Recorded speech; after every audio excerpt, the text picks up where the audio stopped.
कल्पना करा, जर तुम्हाला कोणत्याही प्रॉब्लेमचं उत्तर झोपेतच मिळालं तर, किंवा अचानक तुमच्या माइंडमध्ये असा आयडिया आला जो तुमचं पूर्ण आयुष्य बदलू शकतो. मागच्या लेसनमध्ये म्हणजेच लेसन 11 तुमचं अंतर्मन तुमच्या यशाचा साथीदार मध्ये आपण एक खूप महत्त्वाची गोष्ट पाहिली की आपलं अंतर्मन फक्त विचार करत नाही, तर ते आपल्याला योग्य दिशेनं नेणारं एक पॉवरफुल टूल आहे. पण आता खरा प्रश्न येतो, हे अंतर्मन इतकं पॉवरफुल असेल तर शास्त्रज्ञ आणि महान लोक याचा वापर नेमका कसा करतात? कधी तुम्ही विचार केलाय का, काही लोकांना अचानक ब्रिलियंट आयडियाज कसे सुचतात, मोठे शोध एकदम फ्लॅश सारखे कसे लागतात, आणि काही लोक अडचणीतून थेट सोल्युशन पर्यंत कसे पोहोचतात? यामागे एकच सिक्रेट आहे, अंतर्मनाचा योग्य वापर. आजच्या लेसन 12 शास्त्रज्ञ अंतर्मनाचा वापर नेमका कसा करतात मध्ये आपण हेच सगळं डीप मध्ये समजून घेणार आहोत. इतिहासातील अनेक संशोधक आणि सर्जनशील शास्त्रज्ञांना अंतर्मनाच्या सामर्थ्याची पूर्ण जाणीव होती. Thomas Edison, Guglielmo Marconi, Albert Einstein यांच्यासह अनेकांनी आपल्या प्रयोगांचे गूढ समजून घेण्यासाठी आणि एखाद्या घटनेमागील कारण शोधण्यासाठी अंतर्मनाचा आधार घेतला. त्यांच्या यशामागे असलेला एक अत्यंत महत्त्वाचा घटक म्हणजे अंतर्मनाची शक्ती सक्रिय करण्याची त्यांची क्षमता होय. प्रसिद्ध रसायनशास्त्रज्ञ फ्रेडरिक ऑगस्ट केकुले यांच्या जीवनात या गोष्टीचे उत्कृष्ट उदाहरण पाहायला मिळते. बेन्झीन नावाच्या हायड्रोकार्बनच्या रचनेचा शोध लावण्यासाठी ते अनेक वर्ष प्रयत्न करत होते. या संयुगात 6 कार्बन आणि 6 हायड्रोजन अणू असतात. त्यांनी अनेक पद्धती वापरून पाहिल्या, परंतु त्यांना समाधानकारक उत्तर मिळत नव्हते. त्यामुळे ते खूपच त्रस्त झाले होते. शेवटी त्यांनी ही समस्या पूर्णपणे अंतर्मनावर सोपवली. एकदा ते लंडनमध्ये जाणाऱ्या बसमध्ये चढत असताना त्यांच्या अंतर्मनाने अचानक एक विलक्षण संकेत दिला. त्यांच्या डोळ्यासमोर एक साप स्वतःच्या शेपटीला चावत वर्तुळाकार गुंडाळलेला दिसला. या दृश्याने त्यांच्या विचारांना नवीन दिशा मिळाली. त्यांनी या संकेतावर आधारित संशोधन पुढे चालू ठेवले आणि अखेरीस त्यांना उत्तर सापडले. अणूंची वर्तुळाकार रचना म्हणजेच बेन्झीन रिंग ही संकल्पना त्यांनी याच प्रकारे मांडली. एका शास्त्रज्ञाने संशोधन कसे पुढे नेले? निकोला टेस्ला हा विद्युत क्षेत्रातील अत्यंत बुद्धिमान आणि दूरदृष्टी असलेला शास्त्रज्ञ होता. टेस्ला कॉईल हे त्याच्या अनेक महत्त्वाच्या शोधांपैकी एक होते. हे एक विद्युतभारित वर्तुळाकार क्षेत्र आहे. त्याला स्पर्श केल्यास व्यक्तीचे केस उभे राहतात. टेस्लाने ऊर्जा प्रसारणाच्या विविध संकल्पनांवरही प्रयोग केले आणि त्याचे विचार आजही क्रांतिकारक मानले जातात. टेस्ला अंतर्मनाच्या शक्तीवर पूर्ण विश्वास ठेवणारा होता. जेव्हा त्याला एखादी नवीन कल्पना सुचायची, तेव्हा तो प्रथम त्या कल्पनेचे मनात चित्र तयार करायचा. नंतर ते चित्र तो अंतर्मनावर सोपवायचा. त्याच्या मते अंतर्मन त्या कल्पनेची पुनर्रचना करून ती प्रत्यक्षात आणण्यासाठी आवश्यक सर्व तपशील बाह्य मनासमोर मांडते. त्यामुळे तो आपल्या सहकाऱ्यांना थेट परिपूर्ण अंतिम परिणाम दाखवू शकत असे. एका मुलाखतीत त्याने स्पष्टपणे सांगितले होते की, मी ज्या प्रकारे कल्पना करतो त्याच प्रकारे माझी सर्व उपकरणे कार्य करतात. गेल्या अनेक वर्षात याला एकही अपवाद आढळलेला नाही. एका निसर्गतज्ञाने आपली समस्या कशी सोडवली? लुईज अगासिज हे हार्वर्ड विद्यापीठातील प्रसिद्ध निसर्गतज्ञ होते. त्यांना अंतर्मनाच्या शक्तीचा अनुभव झोपेतून आला. एका दगडावर उमटलेल्या माशाच्या जीवाश्माचा अर्थ समजून घेण्यासाठी ते अनेक दिवस प्रयत्न करत होते. 2 आठवडे सतत प्रयत्न करूनही त्यांना काही निष्कर्ष मिळत नव्हता. शेवटी कंटाळून त्यांनी काम बाजूला ठेवले. काही दिवसांनी एके रात्री त्यांना स्वप्न पडले, ज्यात त्यांनी त्या माशाला पूर्ण स्वरूपात पाहिले. मात्र जाग आल्यावर ते स्पष्ट आठवत नव्हते. दुसऱ्या दिवशीही अशीच घटना घडली. त्यामुळे तिसऱ्या दिवशी त्यांनी पलंगाजवळ कागद आणि पेन्सिल ठेवली. त्या रात्री पुन्हा स्वप्नात तो मासा दिसला. यावेळी त्यांनी लगेच त्याचे चित्र काढून ठेवले. सकाळी ते चित्र पाहिल्यावर ते स्वतःच आश्चर्यचकित झाले. त्या चित्रातून त्यांना असे अनेक तपशील दिसले जे जीवाश्मात स्पष्ट दिसत नव्हते. एका डॉक्टरने मधुमेहाचा प्रश्न कसा सोडवला? 1920 साली फ्रेडरिक बँटिंग या कॅनेडियन डॉक्टरने मधुमेहावर अंतर्मनावर विश्वास ठेवण्याचं महत्त्व. याचा अर्थ असा नाही की प्रत्येक वेळी उत्तर लगेच मिळेल. काही वेळा उशीर होऊ शकतो, पण त्यामुळे निराश होण्याचं कारण नाही. रोज झोपण्यापूर्वी तुमची समस्या अंतर्मनाला सांगा आणि विश्वास ठेवा. जर उत्तर मिळण्यास वेळ लागत असेल तर कदाचित तुमच्या मनातील शंका कारणीभूत असू शकते. अनेकांना आपली समस्या खूप मोठी वाटते, परंतु अंतर्मनाला वेळ आणि जागेची कोणतीही मर्यादा नसते.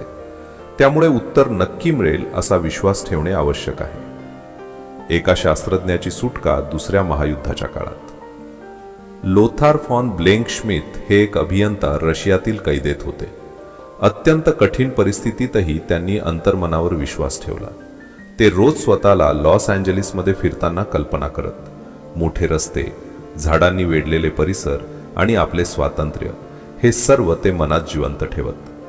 अखेरीस एका योगायोगातून ते कैदेतून सुटले आणि अनेक अडचणी पार करून लॉस एंजेलिसला पोहोचले. पुरातत्वज्ञ भूतकाळ कसा जिवंत करतात?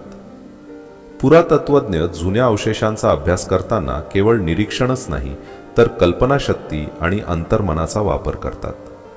तुटलेल्या वस्तूंमधून ते संपूर्ण संस्कृतीचे चित्र उभे करतात. त्यामुळे भूतकाळ पुन्हा जिवंत होतो. अंतर्मनाकडून मार्गदर्शन कसे मिळवावे? अंतर्मनाचा योग्य उपयोग करण्यासाठी काही सोप्या पायऱ्या आहेत. मन शांत आणि शरीर रिलॅक्स करा. समस्येच्या उत्तरावर लक्ष केंद्रित करा. उत्तर मिळाल्याचा आनंद आधीच अनुभवा. त्या भावनेत झोपी जा. उत्तर मिळाले नाही तरी निराश होऊ नका. एक छोटं उदाहरण. एकदा माझी एक मौल्यवान अंगठी हरवली. खूप शोधूनही ती सापडली नाही. शेवटी मी झोपण्यापूर्वी अंतर्मनाला विनंती केली की ती कुठे आहे ते दाखव. सकाळी मला अचानक विचार आला, रॉबर्टला विचार.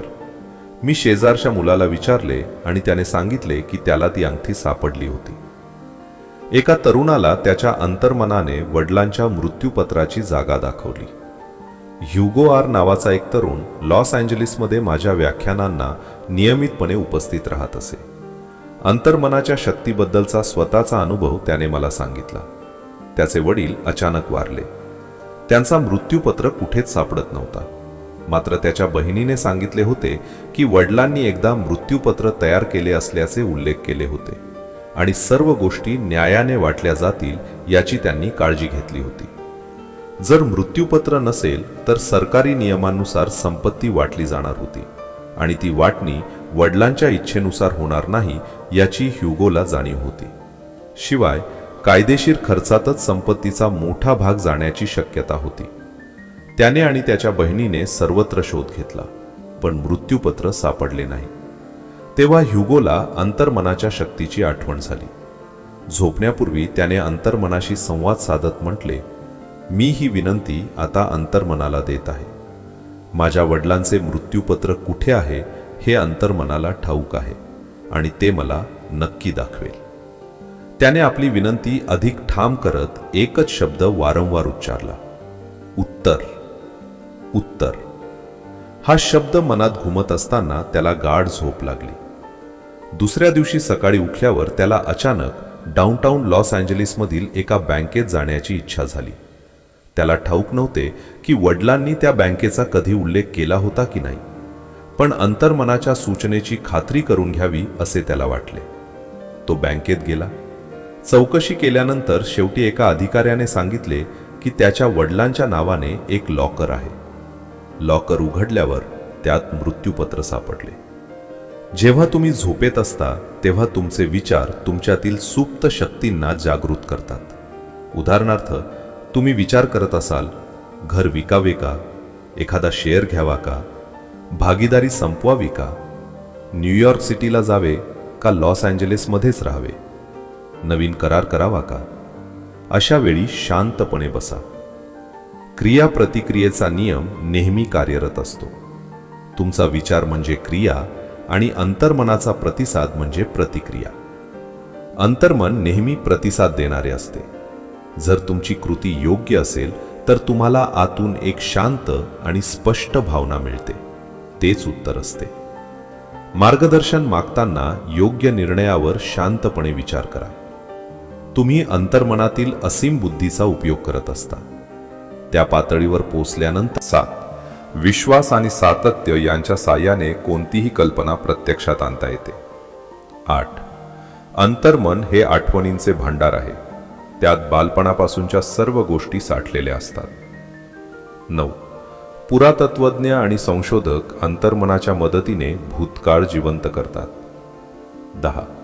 झोपण्यापूर्वी तुमची समस्या अंतर्मनावर सोपवा आणि त्यावर पूर्ण विश्वास ठेवा. 11.